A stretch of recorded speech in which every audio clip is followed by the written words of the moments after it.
અહેમદાબાદ મિત્ર ન્યૂઝમાં આપનું સ્વાગત છે। હીરા અને ટેક્સટાઇલ સિટી તરીકે જાણીતા સુરતમાં ફરી એકવાર ખાદ્ય પદાર્થોમાં ભેળસેળનું મોટું નેટવર્ક પકડાયું છે। શહેરના ઉમરા વેલંજા વિસ્તારમાં આવેલ અવસર પ્લાઝામાં ધમધમતા નકલી ઘીના કારખાના પર પોલીસે દરોડો પાડી 2 શખ્સો દ્વારા ચલાવવામાં આવતા કૌભાંડનો પર્દાફાશ કર્યો છે। આ ટોળકી છેલ્લા 1.5 વર્ષથી સોયાબીન તેલ અને ડાલડામાં કેમિકલ ભેળવી શુદ્ધ ગાયનું ઘી કહીને લોકોના રસોડા સુધી ઝેર પીરસતી હતી। ઉત્તરાયણ પોલીસને મળેલ ચોક્કસ બાતમીના આધારે ઉમરા વેલંજા વિસ્તારમાં આવેલ અવસર પ્લાઝામાં તપાસ હાથ ધરવામાં આવી।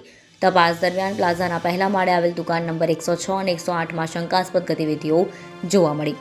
પોલીસે જ્યારે દરોડા પાડ્યા ત્યારે સામે આવ્યું કે દુકાન નંબર 106ને આધુનિક મશીનરી સાથેના કારખાનામાં ફેરવી દેવામાં આવી હતી, જ્યારે બાજુની દુકાન 108નો ઉપયોગ તૈયાર માલના સંગ્રહ માટે સ્ટોર રૂમ તરીકે થતો હતો।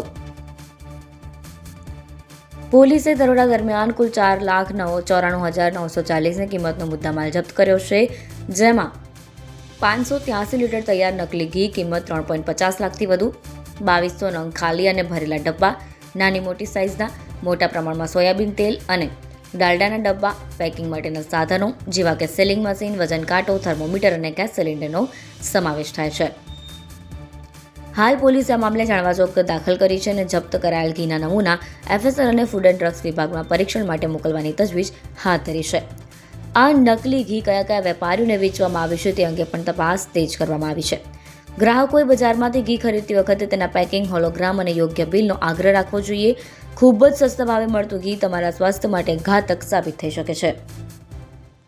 અહેમદાબાદ મિત્ર ન્યૂઝની YouTube ચેનલને સબસ્ક્રાઇબ કરો અને બેલ આઇકોન જરૂરથી દબાવો, જેથી દરેક મહત્વના વિડીયોની નોટિફિકેશન તમને મળતી રહે।